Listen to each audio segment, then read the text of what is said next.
Hey everybody, it's Brandon and I'm back with another real discussion. So we have a big problem in America. And it's not the problem that most of y'all are probably thinking of as you hear me utter those words. We have a media problem in America. Because the media in this country is out of control. They are unregulated. And they have done nothing but spread misinformation and outright lies to the American people. And I think it's so interesting that there's this push to have social media platforms, warn people that something is true or not true or inaccurate. And there's no similar push for our media outlets to be held to the same standard. And I find them morally and legally culpable for the anger and the fear that is pervading the nation. William Tecumseh Sherman, one of the great generals from the Civil War, had a famous quote. He said, "If I had my choice, I would kill every reporter in the world. But I am sure that we would be getting reports from hell before breakfast." Sherman hated reporters. He thought them spies because they printed rumor as fact. And we have a lot of that today. And it didn't used to be that bad. You used to have people like Walter Cronkite and people like that who reported the news. That is the key difference. They would report the news. They would tell you what happened and let you draw your own conclusions. But now the media outlets tell you how to feel. They've already slanted it to the way that fits the narrative that they want to project. It is insane and it is wrong. And see, journalists, and that's one of the reasons, if you notice with the Founding Fathers, that freedom of speech and journalistic freedom was the First Amendment.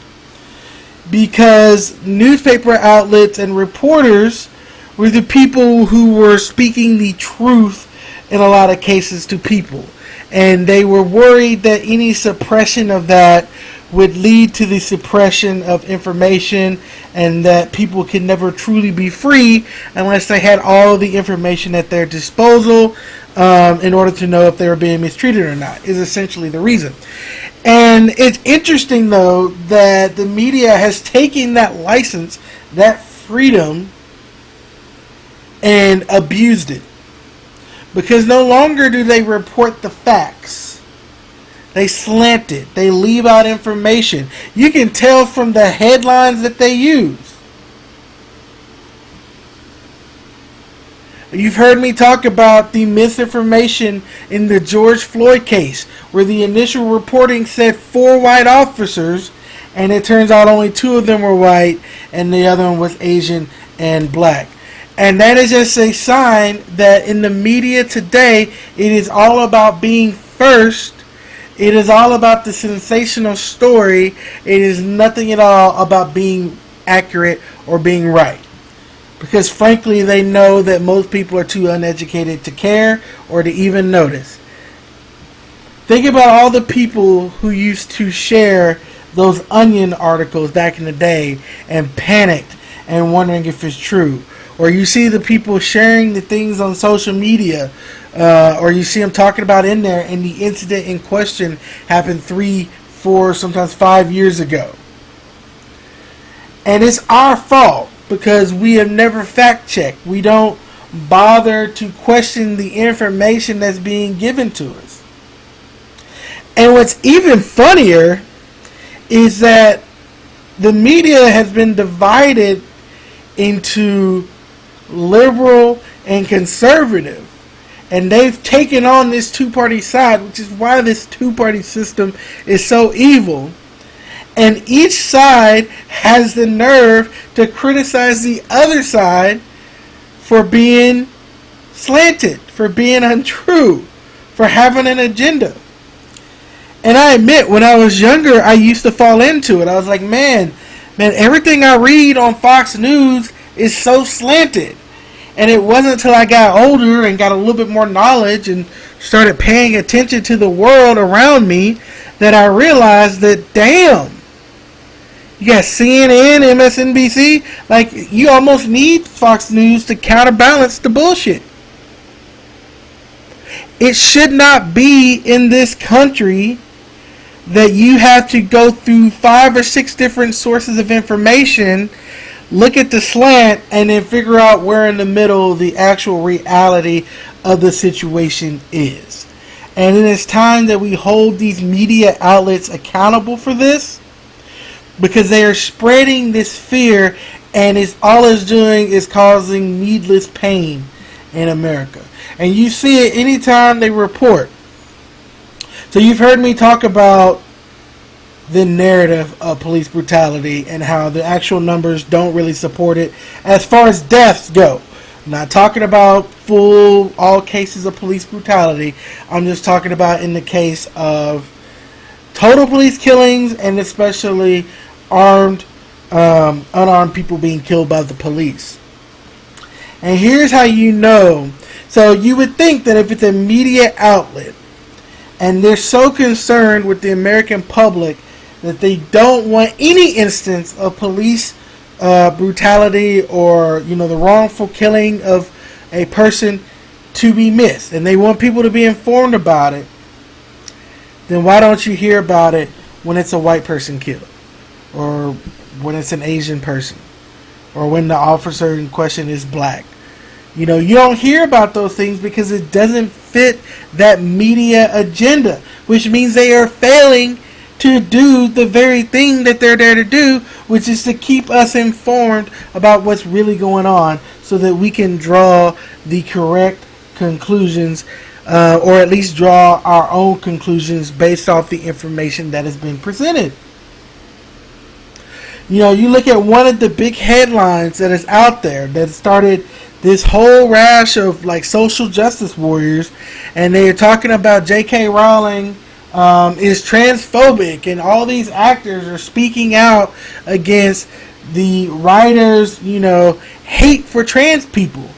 And then you actually look at what she said, and she's like, I don't agree with it or disagree with it, whatever, but there's nothing that she said in there that could be considered hate speech. She said, hey, I believe people should do what they want to do, and everyone has the right to feel safe and welcome and included, but I believe in biological sex, and I don't think it's right to invalidate that, because that invalidates women. That's her opinion. I'm not going to argue if she's right or wrong for that opinion, but there's nothing about that opinion, there's nothing about what she says that qualifies as hate speech, as being transphobic. And it's because of the media. It's like we've twisted the definitions of things so much that they have to go in and change it just to make it fit. Like, think about it.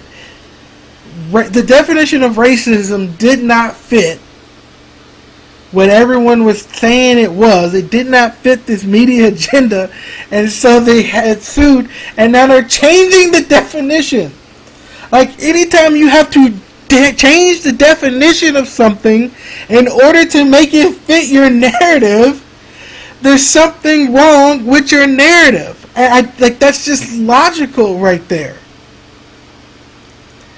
Like, these article titles are misleading, they're clickbait, and they will continue to push it down and divide. And so you ask people, it's like, hey man, why is there so much fear and anger? It's because you put it there. It's like, hey, why are black people so afraid of being killed by the police? Well, you told them they had reason to be. You slanted the information and posted these BS studies that have no realm in reality. Saying stuff like 1 in 1,000 black men can expect to get killed by the police, But there's over 40 million black people in this country. 1 in 1,000. Like, do the math on it. That's 40,000 people. For 1 in 1,000. The police kill 1,000 a year of all races. You know how long it would take to kill 40,000 people? But this is the BS that's sent to it. And they know these people aren't going to like look at it and disseminate that information and be able to say, man, is this true? All you've done is raise anxiety and raise fear by telling part of the story, by slanting the story, or just plain out sharing misinformation. Fake news. Like, it's infuriating to me because I know that a lot of people don't catch it. But if you look at why you feel this certain way, why you feel this sense of guilt, why you feel this sense of fear, it's because they heighten it up. They tease it and they slant it until you're left thinking things that just aren't true. And it is on us to fight back. Demand higher standards for media outlets. Remove some of the protections against things like libel. They should have to quote sources. If they're going to say this sensational thing, they should have to sort sources. Like, think about any paper that you've ever done, any science paper. And that's what they're trying to do. They're giving you these statistics. So obviously they did some research. There's some data. What paper don't have actual sources in it to where somebody can go in and verify that what you're saying is true? If it's not something that can be submitted to a college professor and them to say, hey, you know what? This is correctly cited and your information and your conclusion is valid. There's a reason they taught you the scientific method. Use it. And stop listening to these people who, when something bad happened as a result of what they say, they just get to eat their dessert too because now they have another news story. That's all this stuff is. It's them fanning the flames. They're like that kid in elementary school who used to come in and instigate all the fight. You remember that little guy? There's always a little yappy guy. They were like, hey man, dude said something about your mama. Dude said this.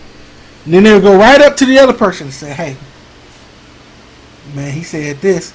And then they instigate, and then all they do is watch the chaos, and they laugh because they think it's funny, or they're just dicks and just want to see the world in chaos. And so we got to fight against that, guys. You know, we got to recognize the bullshit that's being fed to us and refuse to play their game.